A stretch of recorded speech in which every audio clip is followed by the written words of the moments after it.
ನಮಸ್ಕಾರ, ಕದಂಬ ನ್ಯೂಸ್ಗೆ ಸ್ವಾಗತ. ನಾನು ಸೋನಿಕಾ ಸುದೇಶ್. ಸುದ್ದಿಯ ವಿವರಗಳು. ಬೀದರ್ ದಕ್ಷಿಣ ಕ್ಷೇತ್ರದ ಶಾಸಕ ಡಾಕ್ಟರ್ ಶೈಲೇಂದರ್ ಬೆಲ್ದಾಳೆ ಅವರು ಅಷ್ಟೂರ್ ಗ್ರಾಮಕ್ಕೆ ಭೇಟಿ ನೀಡಿ ಗ್ರಾಮಸ್ಥರೊಂದಿಗೆ ನೇರವಾಗಿ ಸಂವಾದ ನಡೆಸಿ ಸಾರ್ವಜನಿಕರ ಅಹವಾಲುಗಳನ್ನು ಸ್ವೀಕರಿಸಿದರು. ಗ್ರಾಮದ ಕುಡಿಯುವ ನೀರು, ರಸ್ತೆ, ಚರಂಡಿ, ವಿದ್ಯುತ್ ಸೇರಿದಂತೆ ವಿವಿಧ ಮೂಲ ಸೌಕರ್ಯ ಸಮಸ್ಯೆಗಳ ಕುರಿತು ಸಾರ್ವಜನಿಕರಿಂದ ಮಾಹಿತಿ ಪಡೆದು ಸಂಬಂಧಿಸಿದ ಅಧಿಕಾರಿಗಳಿಗೆ ಸಮಸ್ಯೆಗಳನ್ನು ಶೀಘ್ರವಾಗಿ ಪರಿಹರಿಸುವಂತೆ ಸೂಚಿಸಿದರು. ಈ ವೇಳೆ ಮತದಾರರ ಪಟ್ಟಿ ವಿಶೇಷ ತೀವ್ರ ಪರಿಷ್ಕರಣೆ ಎಸ್ಐಆರ್ ಕಾರ್ಯದ ಪ್ರಗತಿಯನ್ನು ಪರಿಶೀಲಿಸಿದ ಶಾಸಕ ಡಾಕ್ಟರ್ ಬೆಲ್ದಾಳೆ ಯಾವುದೇ ಅರ್ಹ ಮತದಾರರು ಮತದಾರರ ಪಟ್ಟಿಯಿಂದ ಹೊರಗುಳಿಯದಂತೆ ಅಗತ್ಯ ಕ್ರಮ ಕೈಗೊಳ್ಳುವಂತೆ ಪಕ್ಷದ ಪದಾಧಿಕಾರಿಗಳು ಹಾಗೂ ಕಾರ್ಯಕರ್ತರಿಗೆ ಮಾರ್ಗದರ್ಶನ ನೀಡಿದರು. ಗ್ರಾಮದ ಅಭಿವೃದ್ಧಿ ಹಾಗೂ ಜನರ ಸಮಸ್ಯೆಗಳ ಪರಿಹಾರಕ್ಕೆ ಆದ್ಯತೆ ನೀಡುವುದಾಗಿ ಶಾಸಕರು ಭರವಸೆ ನೀಡಿದರು. ಈ ಸಂದರ್ಭದಲ್ಲಿ ಸ್ಥಳೀಯ ಮುಖಂಡರು, ಪಕ್ಷದ ಪದಾಧಿಕಾರಿಗಳು, ಕಾರ್ಯಕರ್ತರು ಹಾಗೂ ಗ್ರಾಮಸ್ಥರು ಉಪಸ್ಥಿತರಿದ್ದರು. ಒಡಿಶಾದ ಜಗನ್ನಾಥ ಪುರಿಯಲ್ಲಿ ನಡೆಯುವ ವಿಶೇಷ ಪ್ರಸಿದ್ಧ ರಥಯಾತ್ರೆಯ ಮಾದರಿಯಲ್ಲಿ ಜುಲೈ 19ರಂದು ಬೀದರ್ ನಗರದಲ್ಲಿ ಭವ್ಯ ಜಗನ್ನಾಥ ರಥಯಾತ್ರೆಯನ್ನು ಆಯೋಜಿಸಲಾಗಿದೆ ಎಂದು ಆಯೋಜಕರು ಬುಧವಾರ ಪತ್ರಿಕೆಗೋಷ್ಠಿಯಲ್ಲಿ ತಿಳಿಸಿದರು. ಈ ಸಂದರ್ಭದಲ್ಲಿ ಮಾತನಾಡಿದ ಈಶ್ವರ್ ಸಿಂಗ್ ಠಾಕೂರ್ ಅವರು, ಭಕ್ತಿಭಾವದಿಂದ ದೇವರ ಭಜನೆ, ಕೀರ್ತನೆ ಹಾಗೂ ಧಾರ್ಮಿಕ ಕಾರ್ಯಕ್ರಮಗಳೊಂದಿಗೆ ರಥಯಾತ್ರೆ ನಗರದಲ್ಲಿ ಸಾಗಲಿದೆ ಎಂದರು. ಪುರಿಯಲ್ಲಿ ರಥಯಾತ್ರೆಯು ಸುಮಾರು 3 ಕಿಲೋಮೀಟರ್ ದೂರ ಸಾಗುತ್ತದೆ. ಆದರೆ ಬೀದರ್ನಲ್ಲಿ ಸುಮಾರು 8 ಕಿಲೋಮೀಟರ್ ಮಾರ್ಗದಲ್ಲಿ ರಥಯಾತ್ರೆ ನಡೆಯಲಿದ್ದು ಸಾವಿರಾರು ಭಕ್ತರು ಭಾಗವಹಿಸುವ ನಿರೀಕ್ಷೆ ಇದೆ ಎಂದು ತಿಳಿಸಿದರು. ಯಾತ್ರೆಯುದ್ದಕ್ಕೂ ವಿವಿಧ ಸ್ಥಳಗಳಲ್ಲಿ ರಥವನ್ನು ನಿಲ್ಲಿಸಿ ಭಕ್ತರಿಗೆ ಪ್ರಸಾದ ವಿತರಣೆ, ಪುಷ್ಪವೃಷ್ಟಿ ಹಾಗೂ ಕುಡಿಯುವ ನೀರಿನ ವ್ಯವಸ್ಥೆ ಮಾಡಲಾಗುತ್ತದೆ. ಭಕ್ತರಿಗೆ ಯಾವುದೇ ತೊಂದರೆ ಆಗದಂತೆ ಅಗತ್ಯ ಸೌಲಭ್ಯಗಳನ್ನು ಕಲ್ಪಿಸಲು ಸಿದ್ಧತೆ ನಡೆಸಲಾಗಿದೆ ಎಂದು ಹೇಳಿದರು. ನಗರದ ವಿವಿಧ ಧಾರ್ಮಿಕ, ಸಾಮಾಜಿಕ ಸಂಘಟನೆಗಳು ಹಾಗೂ ಸಾರ್ವಜನಿಕರ ಸಹಭಾಗಿತ್ವದಲ್ಲಿ ರಥಯಾತ್ರೆ ನಡೆಯಲಿದ್ದು ಹೆಚ್ಚಿನ ಸಂಖ್ಯೆಯಲ್ಲಿ ಭಕ್ತರು ಪಾಲ್ಗೊಂಡು ಜಗನ್ನಾಥನ ಕೃಪೆಗೆ ಪಾತ್ರರಾಗುವಂತೆ ಆಯೋಜಕರು ಮನವಿ ಮಾಡಿದರು. ಪತ್ರಿಕೆಗೋಷ್ಠಿಯಲ್ಲಿ ಆಯೋಜನಾ ಸಮಿತಿಯ ಪದಾಧಿಕಾರಿಗಳು ಹಾಗೂ ವಿವಿಧ ಸಂಘಟನೆಗಳ ಪ್ರತಿನಿಧಿಗಳು ಉಪಸ್ಥಿತರಿದ್ದರು. ನಮಗೆಲ್ಲರಿಗೂ ಕೂಡ ತುಂಬಾ ಖುಷಿ ಆಗ್ತದೆ. 16ನೇ ತಾರೀಕಿನಲ್ಲಿ ಪುರಿ ಜಗನ್ನಾಥಗೆ ರಥಯಾತ್ರೆ ನಡೀಬೇಕಾದ್ರೆ 19ನೇ ತಾರೀಕಿಗೆ ಆ ಪುರಿಯ ಜಗನ್ನಾಥನನ್ನ ದೇವಸ್ಥಾನ ಕಮಿಟಿ ಎಲ್ಲ ನಮ್ಮ ಪ್ರಮುಖರು ಸೇರಿಕೊಂಡು ಐತಿಹಾಸಿಕ ಬೀದರ್ ನಗರದಲ್ಲಿ ಈ ರೀತಿಯ ಭವ್ಯವಾದಂತಹ ರಥಯಾತ್ರೆಯನ್ನು ನಡೆಸಿಕೊಡ್ತಾ ಇದ್ದಾರೆ. ನಾವು ಕಳೆದ 3 ವರ್ಷಗಳಿಂದ ಗಮನಿಸ್ತಾ ಇದ್ದೇವೆ. ಸಾವಿರಾರು ಭಕ್ತರು ಮತ್ತು ವಿಶೇಷವಾಗಿ ಮಾತೆಯರು ವಿಶೇಷವಾಗಿ ದೇವರ ಭಜನೆಯನ್ನ ಮಾಡಿಕೊಂಡು ಭಾಗವಹಿಸೋದು ವಿಶೇಷವಾಗಿದೆ. ಮತ್ತು ಪುರಿಯಲ್ಲಿ ನಡೆಯುವಂತಹ ರಥಯಾತ್ರೆ 3 ಕಿಲೋಮೀಟರ್ ಹತ್ತಿರ ನಡೀತದೆ. ಆದರೆ ಬೀದರ್ನಲ್ಲಿ ನಡೆಯುವಂತಹ ರಥಯಾತ್ರೆ ಸತ್ಯನಾರಾಯಣ ದೇವಸ್ಥಾನದಲ್ಲಿ ಬೆಳಿಗ್ಗೆ 11 ಗಂಟೆಯಿಂದ ಆರಂಭ ಆಗ್ತದೆ. ಅದು ಸುಮಾರು 8 ಕಿಲೋಮೀಟರ್ಗಿಂತ ಜಾಸ್ತಿ ರಥಯಾತ್ರೆ ನಡೀತದೆ. ಈ ರಥಯಾತ್ರೆ ಮಧ್ಯದಲ್ಲಿ ಹಲವಾರು ಕಡೆಗಳಲ್ಲಿ ನಗರದ ಹಲವಾರು ಸಮಾಜದ ಬಂಧುಗಳು ಪ್ರತಿಯೊಂದು ಸ್ಥಾನದಲ್ಲಿ ನಿಂತುಕೊಂಡು ಪುಷ್ಪಾರ್ಚನೆಯನ್ನ ಮಾಡಿ, ಪ್ರಸಾದವನ್ನ, ಜಲ ವಿತರಣೆಯನ್ನ ಮಾಡಿ ರಥಕ್ಕೆ ಸ್ವಾಗತ ಕೋರುವಂತ ಕೆಲಸವನ್ನ ಮಾಡ್ತಾ ಇದ್ದಾರೆ.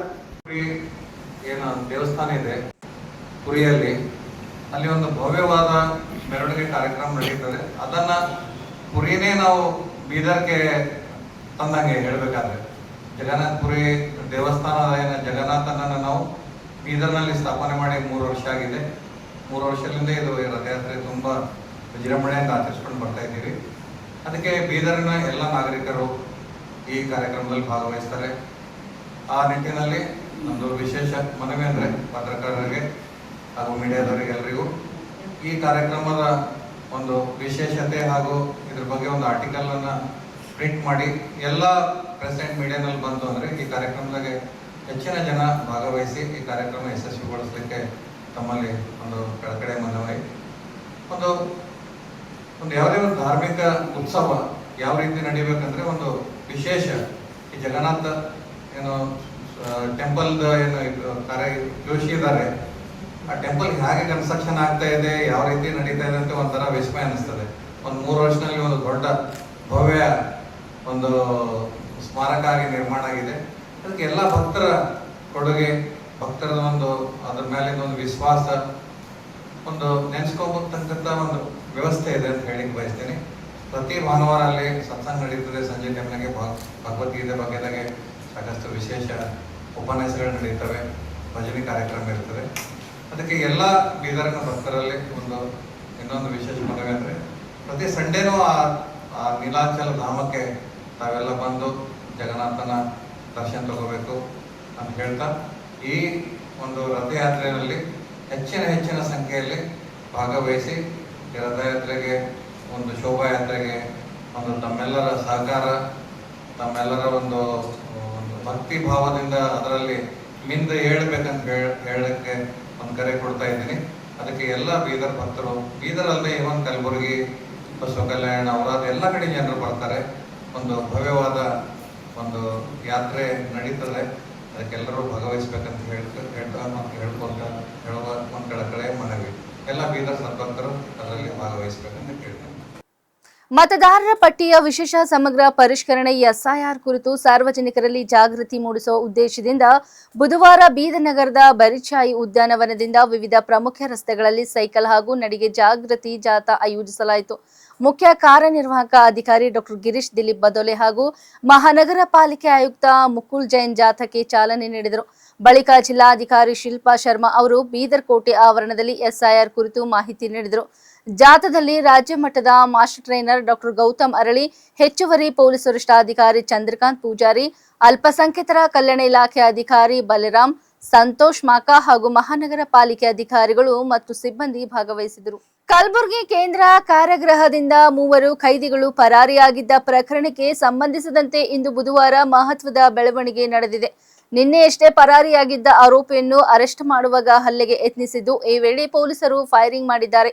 ಕಲಬುರಗಿ ನಗರ ಪೊಲೀಸ್ ಆಯುಕ್ತ ಶರಣಪ್ಪ ಎಸ್ಡಿ ಇಂದು ಮಾಧ್ಯಮಗಳಿಗೆ ಮಾಹಿತಿ ನೀಡಿ ಪರಾರಿಯಾಗಿದ್ದ 3 ಜನ ಆರೋಪಿಗಳ ಪತ್ತೆಗಾಗಿ ಕಲಬುರಗಿ ನಗರ ಎಸ್ಪಿ ಹಾಗೂ ಬೀದರ್ ಪೊಲೀಸರ ನೇತೃತ್ವದಲ್ಲಿ ತಂಡ ರಚಿಸಲಾಗಿತ್ತು.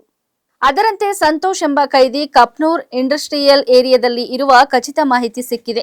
ಈ ವೇಳೆ ಆತನನ್ನು ಬಂಧಿಸಲು ಹೋದಾಗ ನಮ್ಮ ಸಿಬ್ಬಂದಿ ಮೇಲೆ ಹಲ್ಲೆಗೆ ಯತ್ನಿಸಿದ್ದಾನೆ. ಈ ವೇಳೆ ಆತ್ಮರಕ್ಷಣೆಗಾಗಿ ನಮ್ಮ ಸಿಬ್ಬಂದಿ ಗಾಳಿಯಲ್ಲಿ ಗುಂಡು ಹಾರಿಸಿದ್ದು, ಜೊತೆಗೆ ಆರೋಪಿಯ ಬಲಗಾಲಿಗೆ ಗುಂಡು ಹೊಡೆದಿದ್ದಾರೆ.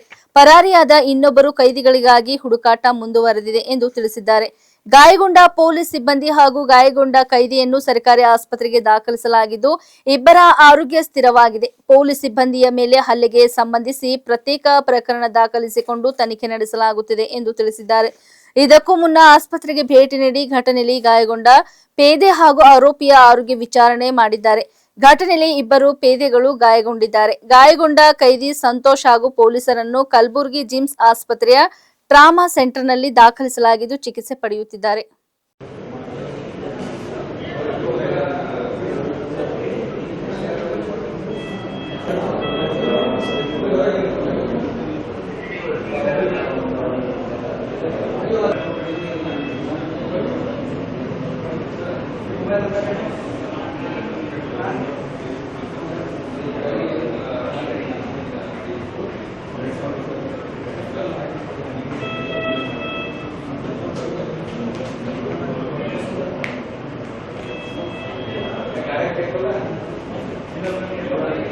Fartabad police station, and manhunt was launched by multiple special teams from city police and also from the range.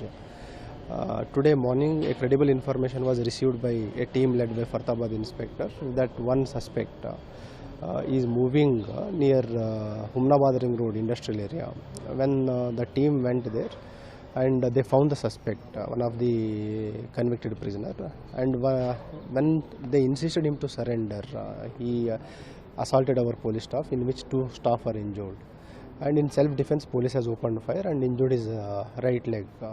The injured police staff and also the injured convicted prisoners are shifted to government hospital. They are stable. We are taking up a separate case for assault on the police, and also we are investigating into the cases. Bidadi township ಯೋಜನೆ ಜಾರಿಗೆ ಸಂಬಂಧ 3 ತಿಂಗಳೊಳಗೆ ಸಮಿತಿ ರಚನೆ ಮಾಡಲಾಗುವುದು ಎಂದು CM DK Shivakumar ತಿಳಿಸಿದ್ದಾರೆ. ಇಂದು ವಿಧಾನಸೌಧದಲ್ಲಿ ಸುದ್ದಿಗೋಷ್ಠಿಯಲ್ಲಿ ಮಾಹಿತಿ ನೀಡಿದ ಅವರು, ಸಚಿವ ಸಂಪುಟ ಸಭೆಯಲ್ಲಿ ಚರ್ಚಿಸಿ ಸಮಿತಿಯಲ್ಲಿ ಯಾರ್ಯಾರು ಇರಬೇಕು ಎಂದು ನಿರ್ಧಾರ ಮಾಡುತ್ತೇವೆ.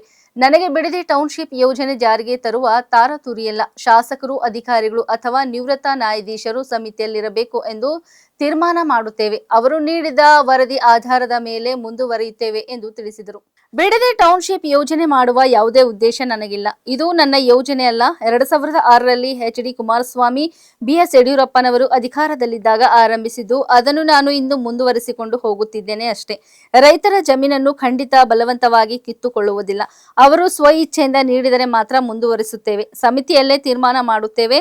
ಬಿಡದಿ ಟೌನ್ಶಿಪ್ ನನ್ನ ಕನಸಿನ ಯೋಜನೆ ಅಲ್ಲ. ನಮ್ಮ ಹಿರಿಯರು ರೂಪಿಸಿದ ಮಾರ್ಗಸೂಚಿಗೆ ನಾನು ಮುನ್ನುಡಿ ಬರೆಯುತ್ತಿದ್ದೇನೆ ಎಂದು ಹೇಳಿದರು. ಬಿಡದಿ ಯೋಜನೆ ಬಗ್ಗೆ, ಬಿಡದಿ ಟೌನ್ಶಿಪ್ ಬಗ್ಗೆ ಗೌರವಾನ್ವಿತ ಈ ದೇಶದ ಮಾಜಿ ಪ್ರಧಾನಮಂತ್ರಿಗಳು ನನಗೆ ಪತ್ರವನ್ನು ಬರೆದಿದ್ದಾರೆ. ಅವರಿಗೆ ಉತ್ತರವನ್ನು ಕೂಡ ನಾನು ಕೊಡ್ತಾ ಇದ್ದೇನೆ. ಅವರ ಮನವಿ ಕೂಡ ನಾನು ಸಂಪೂರ್ಣವಾಗಿ ನೋಡಿದ್ದೇನೆ.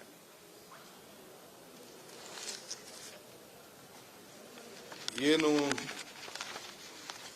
ಮಾಜಿ ಮುಖ್ಯಮಂತ್ರಿ ಅಂತ ಅವರ ಸುಪುತ್ರರ ಪ್ರೆಸ್ ಕಾನ್ಫರೆನ್ಸ್ ಕೂಡ ಕೆಲವು ಪ್ರೆಸ್ ಕಾನ್ಫರೆನ್ಸ್ಗಳನ್ನ ಮಾಧ್ಯಮದಲ್ಲಿ ಗಮನಿಸಿದ್ದೇನೆ. ನಿನ್ನೆ ಬಿಡದಿಯಲ್ಲಿ ನಡೆದಂತ ಘಟನೆ ನನ್ನ ಮನಸ್ಸಿಗೆ ಬಹಳ ನೋವಾಗಿದೆ. ರಾಜಕೀಯವಾಗಿ ಪ್ರೇರಿತವಾಗಿ ನಡೀತಾ ಇರುವಂತಹ ಒಂದು ಕುಮ್ಮಕ್ಕಿನಿಂದ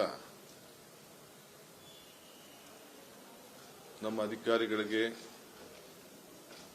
ಬೇಕಾದಷ್ಟು ತಂದೆಯಾದಂತಹ ಪಾಪ ರೈತರನ್ನ ತಪ್ಪುದಾರಿಗಿಡಿಯುವಂತಹ ಒಂದು ವ್ಯವಸ್ಥೆ, ದೊಡ್ಡ ಸಂಚು ನಡೀತಾ ಇದೆ.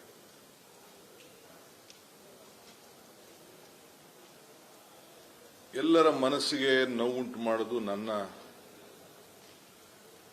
ಅಭಿಲಾಷೆ ಆಗಲಿ, ನನಗಿಷ್ಟ ಇಲ್ಲ. ಇದು ಈ ಯೋಜನೆ ನನ್ನ ಕನಸಿನ ಪ್ರಾಜೆಕ್ಟ್ ಅಲ್ಲ. ಇದು ಯಾವತ್ತೂ ಕೂಡ ನಾನು ನನ್ನ ಕನಸಿನ ಯೋಜನೆ ಈ ಬಿಡದಿ ಟೌನ್ಶಿಪ್ ಅಂತ ನಾನು ಹೇಳೇ ಇಲ್ಲ. ನಾನು ಇದಕ್ಕೆ ಫೌಂಡೇಶನ್ ಹಾಕಿಲ್ಲ. ಏನು ನಮ್ಮ ಹಿರಿಯರು, ರೈತ ಬಂಧು ಹೋರಾಟಗಾರರು, ಅವರು ಏನು ಈ ರಾಜ್ಯಕ್ಕೆ ಮಾರ್ಗದರ್ಶನ ಕೊಟ್ಟರು, ಆ ಮಾರ್ಗದರ್ಶನದಲ್ಲಿ ಮುನ್ನುಡಿ ಬರೆಯುವಂತ ಕೆಲಸ ಮಾತ್ರ ನಾನು ಮಾಡ್ತಾ ಇದ್ದೇನೆ. ಅನೇಕ ಮುಖ್ಯಮಂತ್ರಿಗಳು, ಇಂಡಸ್ಟ್ರೀಸ್ ಮಿನಿಸ್ಟರ್ ಏನು ತೀರ್ಮಾನಗಳನ್ನು ಮಾಡ್ಕೊಂಡು ಬಂದರು,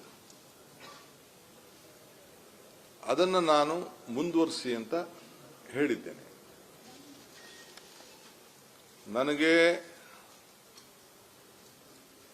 ನಾನೊಬ್ಬ ರೈತನ ಮಗ. ನಾನು ಕಪಟ ವ್ಯವಸಾಯ ಮಾಡದೇ ಇದ್ರೂ ಕೂಡ ಹುಟ್ಟಿನಲ್ಲಿ ನಾನೊಬ್ಬ ರೈತನ ಮಗ. ಭೂಮಿ, ರೈತನ ಬದುಕಿನ ಬಗ್ಗೆ, ಅವನ ಶ್ರಮದ ಬಗ್ಗೆ ನನಗೆ ಆದಂತ ವೈಯಕ್ತಿಕವಾದಂತ ಅನುಭವ ಇದೆ. ನಾನು ಸಿಎಂ ಆಗಿರೋದು ಪಾಪ ಕೆಲವರಿಗೆ ತಡ್ಕೊಳಕ್ ಸಾಧ್ಯನೇ ಆಗ್ತಾ ಇಲ್ಲ, ನಿದ್ರೆ ಬರ್ತಾ ಇಲ್ಲ. ಈ ರಾಜ್ಯದ ಅಭಿವೃದ್ಧಿ, ಜನ ತೋರಿಸಿರಂತ ಪ್ರೀತಿ ಸಹಿಸಕ್ ಆಗ್ತಾ ಇಲ್ಲ. ಇಲ್ಲಿವರೆಗೆ ಸುದ್ದಿ ಕೊಟ್ಟಿದ್ದು ನಾನು ಸೋನಿಕಾ ಸುದೇಶ್. ಮುಂದಿನ ಸುದ್ದಿಯೊಂದಿಗೆ ಮತ್ತೆ ಭೇಟಿಯಾಗೋಣ. ವಂದನೆಗಳು.